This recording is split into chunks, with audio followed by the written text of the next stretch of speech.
வணக்கம் மக்களே, நம்ம என்ன படம் பார்க்க போறோம் அப்படின்னா சலார் படத்தோட ரிவ்யூ தான் பார்க்க போறோம். இந்த படத்தோட ஸ்டோரி சொல்றதுக்கு முன்னாடி இந்த படம் எங்கெல்லாம் சுட்டிருப்பாங்க அப்படின்னு சொல்லிடுறேன். கில்லி, பையா, பாகுபலி, அப்புறம் கேஜிஎஃப் இதெல்லாம் வந்து ஒரு கலந்த ஒரு மிக்ஸ் கலவையா கொடுத்துருக்காங்க படத்தை. ஏன் அப்படின்னா இந்த படத்தோட ஸ்டோரி நீங்க கேட்கும் போதே தெரிஞ்சுக்கலாம். தளபதி படத்துல வர மாதிரி தேவா, சூர்யா அப்படின்னு 2 கேரக்டர் இருக்கும்ல, அதே மாதிரி வந்து தேவா, வரதா அப்படின்னு 2 கேரக்டர் இருக்காங்க. சின்ன வயசுல இருந்து நல்ல டிஃபரன்ஸா இருக்காங்க. வரதாக்கு முன்னா தேவா வந்து அப்படியே ரத்தம் சூடாகி ஒரு ஆக்ரோஷமான ஒரு கோபக்காரனா வந்து காட்டுவாங்க. சின்ன வயசுலயே அந்த மாதிரி ரொம்ப கோபம் வந்து அந்த மாதிரி ஆக்ரோஷமா காட்டுவாங்க. தேவாவுடைய அவங்க அம்மாவுக்கு வந்து ஒரு பிரச்சனை ஏற்படும் போது வரதா வந்து தன்னுடைய கௌரவத்தை வந்து அடமானம் வச்சு உயிரை வந்து காப்பாத்துவாங்க. இந்த ஊர்லயே இருக்கக்கூடாதுன்னு அவங்க அம்மா வந்து சத்தியம் கேட்கறாங்க. நான் வரதாவுக்கு மட்டும் ஏதாவது ஒண்ணா கண்டிப்பா வருவேன் அப்படின்னு சத்தியம் பண்ணிட்டு அந்த ஊரை விட்டு கிளம்புறாங்க. அங்கிருந்து கட் பண்ணா சுருதிஹாசன் வந்து ஏர்போர்ட்ல இருந்து வராங்க. அவங்க வந்து கொல்றதுக்கு வந்து நிறைய கும்பல் வந்து ரெடியா இருக்காங்க. பிரபாஸ் வீட்டுல வந்து தங்க வைக்கிறாங்க. அவங்க அம்மா கூட இருந்தாக்கா அவங்க அம்மாவுக்கு என்ன சேஃப்டி கிடைக்குதோ அதே மாதிரி அவங்கள பத்திரமா பாத்துக்குவாங்க அப்படின்ட்டு தங்க வைக்கிறாங்க. அவங்க அம்மாவுக்கு வந்து சுருதிஹாசனை பிடிக்கவே மாட்டேங்குது. ஒரு கட்டத்துக்கு மேல சுருதிஹாசனுக்கு வந்து ஒரு ப்ராப்ளம் ஏற்படும் போது பிரபாஸ் கிட்ட வாங்கின சத்தியத்தை வந்து வாபஸ் வாங்கிக்கிறாங்க. நீ எல்லாத்தையும் அடிச்சு போட்டு அந்த பொண்ணை காப்பாத்து அப்படிங்கிறாங்க.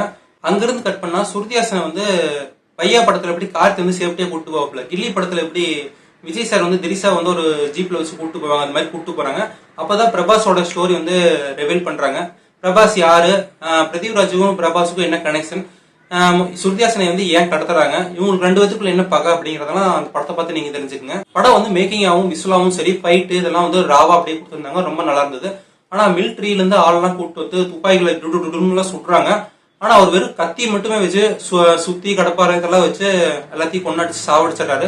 ஒரே ஒரு துப்பாக்கி உள்ள ஆளை மட்டும் தான் கொள்றாரு. மத்த துப்பாக்கி உள்ள ஆளுங்களை எங்க போனாங்க, அவங்கள சுடுறாங்களா இல்லையா, என்ன பண்ணாங்க அப்படிங்கறத படத்துல காமிக்கவே இல்லை. கொஞ்சம் லாஜிக் மாரிலாம் இருக்குது. நீ இந்த படத்துக்கு போகணும்னாலே மூளை தனியா கழட்டி எங்கேயாவது ஓரமா வச்சுட்டு அதுக்கப்புறம் போங்க. இல்ல ஓடிடில இல்ல விஜய் டிவில இந்திய தொலைக்காட்சிகளில் முதல் முறையாக அப்படின்ட்டு போடுவாங்க, அப்ப கூட பாத்துங்க. படத்துல அந்த அளவுக்கு ஒர்த்தான சீன் எதுவுமே கிடையாது. பாகுபலியில பார்த்த அதே கான்செப்ட் தான், கேஜிபில பார்த்த அதே கான்செப்ட் தான், பையா படத்துல கில்லி படத்துல அதுல எல்லாம் பார்த்த அதே கான்செப்ட் தான். புதுசா எந்த ஒரு மெட்டீரியலுமே படத்துல எதுவுமே இல்ல, எந்த ஒரு லாஜிக்குமே இல்ல. மக்களை பார்த்தா என்ன முட்டாளா தெரியுதா, இல்ல இப்படி ஒரு கதையெல்லாம் எடுத்துட்டாக்கா பழைய விஜயகாந்த் படத்துல இருந்து அப்படியே ஆட்டை போட்டு விஜயகாந்த் எல்லாம் எப்படி ஒரு மாசா ஒரு என்ட்ரி கொடுப்பாங்க, அந்த படத்துல எல்லாம் கதை இருக்கும். உண்மையிலுமே ராணுவத்துக்காக அரசியலுக்காக அதுல எல்லாம் கதை இருக்கும். ஆனா அதுல பிரபாஸுக்கு மட்டுமே முக்கியத்துவம் கொடுத்து பிரதீப்ராஜ் இருக்காருங்க படத்துல, ஆனா அவருக்கு முக்கியத்துவமே கொடுக்கல. படம் உள்ள வந்து அவருக்கு ஃபைட்டே இல்ல.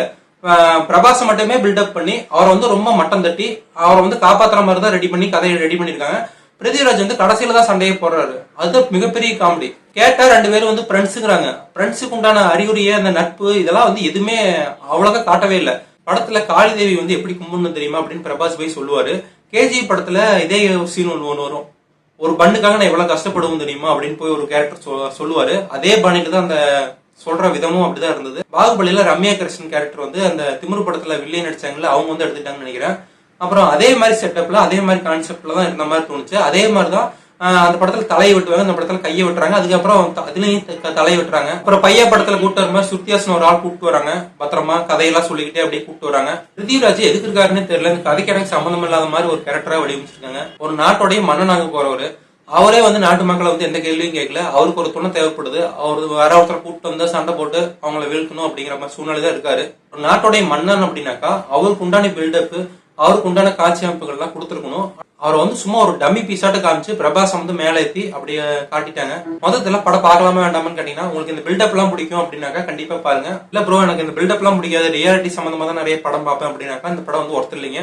உங்களுக்கு பிஜிஎம் இதெல்லாம் போட்டு ஒரு தலைவலியை ரெடி பண்ணி கொடுத்துருவாங்க. ரொம்ப தலைவலிக்கு படம் முடிச்சுட்டு வரும்போது ஏன்டா இந்த படத்தை பார்த்தோம் அப்படிங்கிற மாதிரி ஆயிரும். ஒரு சில 2K கிட்ஸ்க்கு வந்து இந்த படம் பிடிக்கிறதுக்கு வாய்ப்பு இருக்கு. ஏன்னா இந்த மாதிரி மெட்டீரியல் அவங்க முன்னாடி பாத்துருக்க மாட்டாங்க. விஜயகாந்த் படத்துல, அர்ஜுன் சார் படத்துல எல்லாம் அந்த படம் எல்லாம் பாத்துருக்க மாட்டாங்க. அதெல்லாம் பார்க்காதவங்களுக்கு இந்த படம் பாத்தீங்க அப்படின்னாக்கா பாக்குறதுக்கு உங்களுக்கு ஒரு புதுசா தெரியும். அதனால நீங்க பாக்கலாம். டிவியில இப்ப இந்த கேஜி படத்தை பார்த்தாக்கா இந்த பிரபாஸும் பிரதீப்ராஜும் அவங்க தான் ஞாபகத்துக்கு வருவாங்க. அப்படி ஒரு படத்தை கொடுத்துட்டாட இந்த மாதிரி படம் எடுத்தீங்க அப்படிங்கிற மாதிரி ஆயிடும்.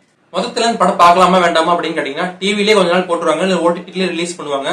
ஒரு தலைவலியான ஓவர் பில்டப் ஆன ஒரு படங்க. புதுசா எந்த ஒரு இது இல்ல, அரைச்சமாவே அரைச்சு அப்படியே மிக்ஸ் பண்ணி கொடுத்துருக்காங்க, அவ்வளவுதான், வேற ஒண்ணும் இல்ல. படத்துல 3 கதை இருக்குது. பாகுபலி 2வது பாகத்துல பார்க்கலாம், ஃபர்ஸ்ட் பாகத்துல வந்து கில்லி, பையா அதெல்லாம் பார்க்கலாம். அப்புறம் மறுபடியும் என்ன படம் கேஜிப் வந்து அங்கங்க அப்படியே வரும், விசுவலா வரும்.